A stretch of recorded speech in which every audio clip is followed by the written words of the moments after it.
morning everybody.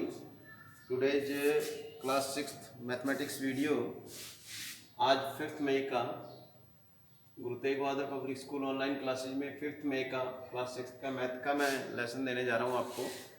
इससे पीछे का 1.3 एक्सरसाइज तक मैडम आपको कंप्लीट 1 यूनिट के तीनों की तीनों एक्सरसाइज आपको समझा चुके हैं। आई होप आप अच्छे से समझ चुके होंगे। फिर भी अगर कोई क्वेरी जो आप मुझे व्हाट्सएप ग्रुप में डाल सकते हैं। बट आज का जो टॉपिक हमारा यूजिंग ब्रैकेट्स, देखिए एक क्वेश्चन डाल रहा हूँ आपको। सीमा ने 6 बुक्स खरीदी जो 10 रुपीज ईच थी। उसी के साथ साथ मीरा ने भी 7 बुक्स खरीद ली जो 10 बुक्स ईच थी। बुक स्टोर पे दोनों गई उन्होंने दोनों ने बुक्स खरीदी। सीमा ने जब घर पे आके उसका एक सम बनाया, जोड़ बनाया कि कितने रुपीज लगे, तो सीमा ने तो इस तरह से बनाया 6 into 10, 7 into 10, 60 plus 70, 130 rupees. But Meera जब घर पे आई उसने देखा कि सीमा ने इतनी खरीदी थी, मुझे इतनी खरीदी थी। उसने अपने हिसाब से जब उसका एडिशन किया तो उसने किया 6 प्लस 7 इंटू 10 यानी 13 इंटू 10, 130 रुपीज। सेम आंसर दोनों का सेम है। जब हम कुछ कैलकुलेशन एक्स्ट्रा करनी हो, कुछ बड़ी करनी हो, तो तब हम कुछ डिजिट को हम ब्रैकेट में ले लेते हैं। ब्रैकेट का मीन्स है ये दोनों डिजिट एक ही हैं, दोनों डिजिट एक ही है। इसको हम पहले ब्रैकेट के अंदर ही सॉल्यूशन करेंगे, फिर आगे जाके दूसरा मल्टीप्लाई के साथ सॉल्यूशन होगा इसका। तो इट मीन्स हमने दोनों डिजिट को ब्रैकेट में ले लिया। जब ब्रैकेट में ले लिया तो दोनों डिजिट एक है। जैसे मैं एक्सपेंडेड द ब्रैकेट, अब ब्रैकेट को तोड़ना कैसे है, अब आपके सामने एक सम दे दिया 7 इंटू 109, 7 इंटू 109। अगर हम इसको वैसे मल्टीप्लाई करेंगे तो आई थिंक लंबा समय आपका एक्सपेंड होगा। हम क्या करेंगे, इसको एक ब्रैकेट में बना लेंगे। 7 मल्टीप्लाई होता है जब हम नाम भी लगाएं तो भी 7 इंटू 100 प्लस 9, इसको हमने ब्रेक कर लिया। इसको हमने क्या किया, ब्रेक कर लिया। अब जो 7 है इन दोनों डिजिट से हमने मल्टीप्लाई करना है। 7 इंटू 100, 7 इंटू 9। देखिए बहुत ईजी है, हमें 7 इंटू 100 का मल्टीप्लाई करने की जरूरत ही नहीं है। 7 1 जा 7 और 2 जीरो हमने लगा दी। और 7 इंटू 9 का टेबल हमें बहुत अच्छे से आता है। 7 9 जा 63। हमें 1 मिनट भी नहीं लगा कि हमने 763 इसका आंसर निकाल दिया। जैसे और आगे दोनों डिजिट है 17 इंटू 109, तो इसको भी हमने ब्रेक किया 10 प्लस 7, 100 प्लस 9। अब आपके सामने समस्या आ गई कि दोनों डिजिट ब्रेक करने वाली है, तो अब हम कैसे करें। अब हम एक डिजिट को, एक ब्रैकेट को हम देखेंगे। इसमें 2 डिजिट है। पहले इस 10 का इन दोनों के साथ, इसके साथ और इसके साथ मल्टीप्लाई होगा। देखिए 10 का 100 के साथ भी और 10 का 9 के साथ भी।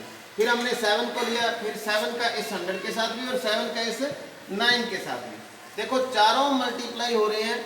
बट इतनी बड़ी डिजिट का मल्टीप्लाई होने के बाद भी हमें बहुत कम समय लगता है, क्योंकि 10 इंटू 100 हमें पता है 1000 होते हैं, 10 इंटू 9 हमें पता है 90 होते हैं, 7 इंटू 100 हमें पता है 70 होते हैं, और 7 इंटू 9 हमें पता है 63 होते हैं। विद इन मिनट हमने इतनी बड़ी डिजिट का मल्टीप्लाई हमने निकाल दिया। आगे का टॉपिक आपका रोमन न्यूमेरल्स आई थिंक आप बहुत अच्छे से समझ चुके होंगे। 5th तक आपके बहुत बार आया ये। 1 to 10 इस तरह से होता है। 5 ये लिखा जाता है, 10 ये लिखा जाता है, 50 को L लिखते हैं, 100 को C लिखते हैं, 500 को D लिखते हैं, 1000 को M लिखते हैं। बट इसके रोमन न्यूमेरल्स के कुछ आपके रूल्स हैं जो आप अच्छे से समझने जरूरी हैं। पहला रूल है, if symbol is repeated its value is added a many times as it occurs. Second is equal, यानी 1 और 10 इसको हम रिपीट कर सकते हैं। ज्यादातर हम किसको रिपीट करते हैं, इसको या x को। रिपीट किसको करते हैं हम, यानी इसको नहीं कर सकते हम रिपीट, इसको हम नहीं कर सकते, इसको हम नहीं कर सकते, इनको रिपीट हम नहीं कर सकते। ज्यादातर हम रिपीट किसको करते हैं, इन रोमन नंबर्स को रिपीट करते हैं। और दूसरा इसका है, symbol is not repeated more than 3 times but the symbol VLD are never repeated. इनको भी हम 3 टाइम से ज्यादा रिपीट नहीं कर सकते। अगर हमने 30 लिखना है तो ऐसे लिख देंगे, बट अगर हमने 40 लिखना है ऐसे लिखेंगे तो ये रोंग है। क्या है ये, रोंग है ये। इसको 3 टाइम्स तक रिपीट कर सकते हैं, 4 टाइम तक रिपीट नहीं कर सकते। और जैसा कि मैंने कहा VL और D को ऊपर हम रिपीट नहीं कर सकते।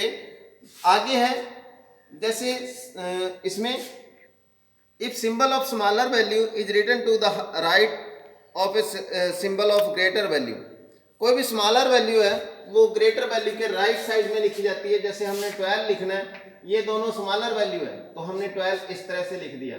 अगर हम 12 इधर नहीं लिख सकते इसके स्मॉलर वैल्यू, ठीक है। आगे है जैसे if a symbol of smaller value is written to the left of the symbol of greater value, its value is subtract from the value of the greater value. अगर हमने इधर लिख भी दिया, अगर हमने इधर लिख भी दिया कि हमने 40 लिखना है, जैसे मैंने कहा था ये रॉन्ग है, इसको हमने 40 लिखा था, ये रॉन्ग है, हमने 40 लिखना है तो इधर हमने ये लिखा है तो ये सब्ट्रैक्ट हो रहा है। एल का मीन्स क्या होता है 50 और 50 में से 10 सब्ट्रैक्ट हुआ 40। तो इस तरह से कुछ रूल्स हैं आपके, इन रूल्स को भी आप पढ़ लीजिएगा, याद कर लीजिएगा। आज के इसका वर्क आपका डाल दिया जाएगा 1.3 में रिपीटली डालूंगा जो आपको रिवाइज करनी है और आपको इस आज फर्स्ट यूनिट आपका कंप्लीट हो चुका है।